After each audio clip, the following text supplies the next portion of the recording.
Hey, what's going on everyone? I'm Jakejames Lugo, and welcome to the channel. So recently I finally finished playing through Star Wars Outlaws. I rolled credits on the main story, did a bunch of side content, and spent a lot of time with the game, and I have a pretty solid standing and solid opinion and thoughts about what Star Wars Outlaws actually is. It feels like a whole bunch of people have been debating and discussing this game on social media for the longest, ever since before people started getting the game for review at various outlets and different content creators. But I had early access with Ubisoft Plus, the Ultimate Edition of the game, was able to play through just about everything that it had to offer, and yeah, I have thoughts on everything. There's a lot to discuss in here. So overall, do I think that Star Wars Outlaws is a great game, and is it something that I could recommend to everybody? Did I at least enjoy my time with it? I will say that out of the 20 plus so hours that I played, I definitely enjoyed all of it. I feel like the game has a lot of good stuff to offer and some fun, interesting things going for it, even though it's not a perfect experience. There are definitely flaws in here that I feel like we have to talk about and everybody's acknowledged to some extent,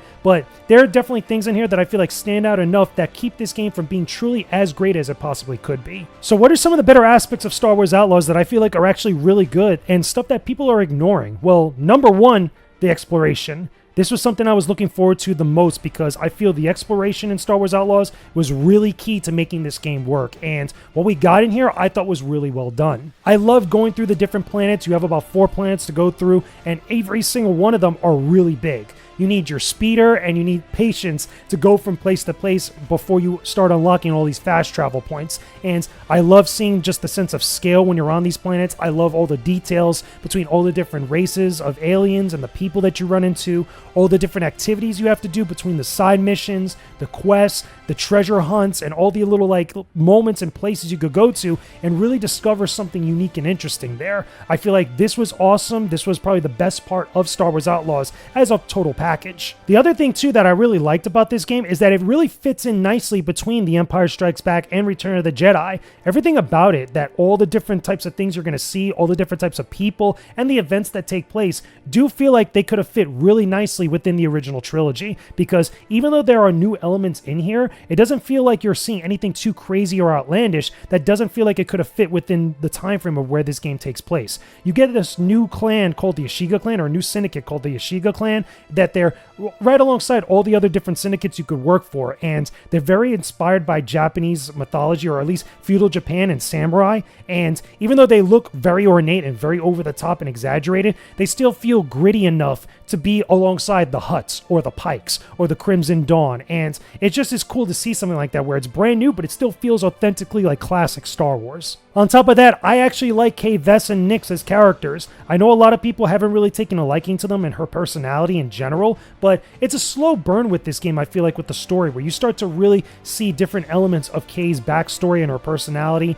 and over time, as you start to really play the game and spend time with her like that, she starts to grow on you a little bit. She's a little bit of a hard ass, I'll definitely admit, and a little bit stubborn in some cases where she didn't need to be stubborn, but still, as far as being a likable character, once you get through the main story and you see everything that it has to offer, I feel like there's something good here that people could really enjoy seeing Kay Vess be included amongst the pantheon of Star Wars characters. One other thing I do want to mention before we get to all the negative stuff, the presentation as a whole. I feel like the presentation style-wise worked out very good. Like I mentioned, you're going to be seeing so many things that feel like they belonged within that era of Star Wars with the original trilogy. It looks good. Again, the sense of scale is good. A lot of the different, structures that you're going to be seeing, and the Easter eggs, I definitely have to mention. There's some pretty big Easter eggs in here, one of which I was even talking about on social media recently. That was a pretty cool surprise to run into that I thought was nice. It seems like the team that developed this game was really paying attention to a lot of the minute details of what makes Star Wars feel like Star Wars and what something looks Star Wars, or at least belongs within that universe. Now, what about everything else? All the bad stuff that everybody's talked about to death and that's really harped on for the longest time at this point. Obviously, Star Wars Outlaws has a bunch of bugs in it. Keep in mind, when I'm playing this and when everybody else is playing this is early before the official release of the game, which is actually today when I'm recording this, prior to day one of the official release. For me personally, I played the game on PC through Ubisoft Plus. I had the 3-day early access with the Ultimate Edition, like many other people did. And my own personal experience, I ran into a couple bugs here and there, but nowhere near as bad as some of the ones I've been seeing all over the place. There are definitely people, especially at that on PC, that have been running into bugs that are pretty wild. One of the things that I saw was actually Star Star Wars Theory's playthrough when he was actually going through some parts of the game, and he has a better PC rig than I do. He has a much more better build, but he was experiencing bugs that I never once ran into. He was falling through the ground. He was running into like these crazy over-the-top bugs and glitches that were really messing with his game. But even on my own builds, I'm running a 3070 in my PC, never once ran into something like that. I did run into bugs where certain things wouldn't trigger, or certain like progression points weren't working the proper way, or certain enemies were just acting a little bit weird, but nothing too crazy to the point that it actually broke my game. Thank God that nothing like that actually happened. But we do have to acknowledge that type of stuff is out there. The one big problem that I do think is a big issue that everybody has been experiencing is the cloud save feature. The cloud saves do not work, which is a big problem and something really important that Ubisoft and Massive Games need to address, because I should be able to jump from platforms with my saved data after uploading it to the cloud. And right now, currently, when I'm making this video, you cannot do that. So hopefully, fingers crossed, they put out a patch or an update that addresses that, but it's still a major problem that everybody needs at this point. I should also say, too, that everybody that's been playing this game on PlayStation 5, it came out in the news that everybody's having a big issue with their saved data, to the point that Ubisoft pretty much said that you just got to delete your data and start over from scratch, which is completely unacceptable, especially those that paid $100+ for it. I think there are definitely options for people to not pay that much money for the Ultimate Edition. You could have gone this for $15 on Ubisoft Plus and play on PC or on Xbox, but if you were really hell-bent on playing on PlayStation 5, that's a damn shame, and that's totally on Ubisoft to fix that, because the way that they went about handling that was definitely not that good. A lot of people are very upset at them because of that. But all of that stuff is outside of the game itself. But what about things that are actually in the game? I will say, though, even though I didn't think that this was bad, or at least, too as great as it probably could have been, like I mentioned, the reputation system sometimes could be a little bit because it does feel like you could work for any syndicate or do missions for any syndicate, and you'll get those standings, that actual reputation up and down, but it never really truly means anything. You're never going to get locked out from something that you could do down the line with a certain syndicate because you're in a bad standing with them. You do have certain areas that are blocked off to you, and you won't get like certain discounts and stuff, but all that is really meaningless compared to the actual story plot details or certain exclusive things for those syndicates that you might not be able to get if you don't work for them.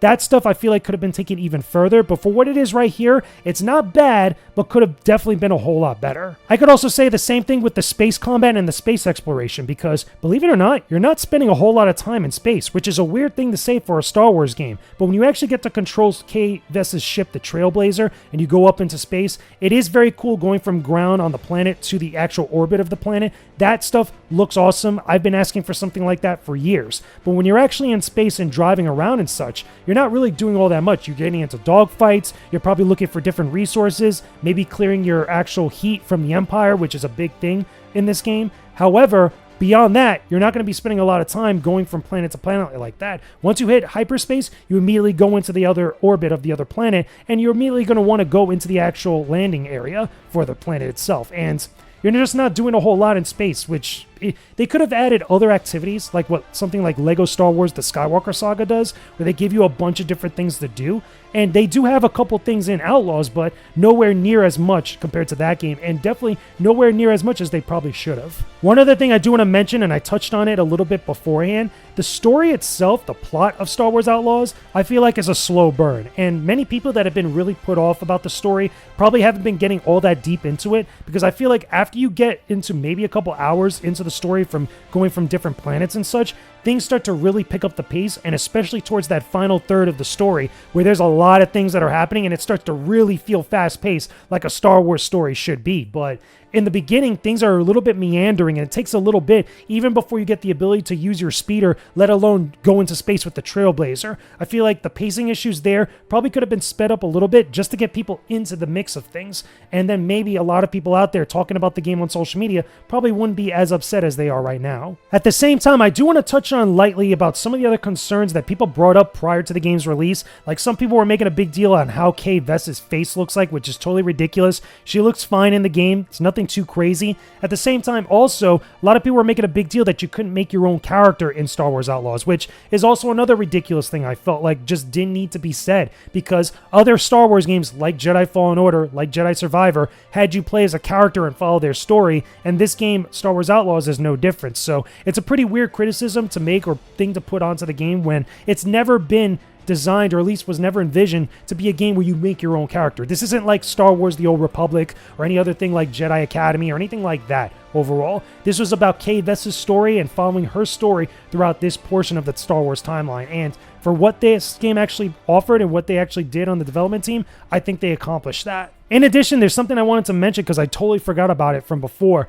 The actual abilities going to the different experts that you find in various planets and stuff, I do feel like it's okay, but it's another one of those things that I'm indifferent about that could have been better, because you could actually finish the game without finding all the experts, which I get it. You're not going to run into everybody on different all at the same time for various different reasons, but there are certain key abilities that I do feel like are very important that you need for some of these missions. Otherwise, it's going to be exponentially harder for you, specifically the stealth missions, because again, a lot of people have talked about the stealth missions so many times. I will admit the stealth missions are a little bit too difficult because of how harsh they are when you fail or get discovered. Like, for whatever reason, they just bring you back to like a far point way earlier beforehand, at the very start of a stealth section, even if you put in a whole bunch of work to get into like one area or another. And to me, that could get very annoying. I totally understand the frustration that people have had. Maybe if they added different checkpoints in different portions of the mission, or at least checkpoints when you reach a certain point or take out a certain number of enemies,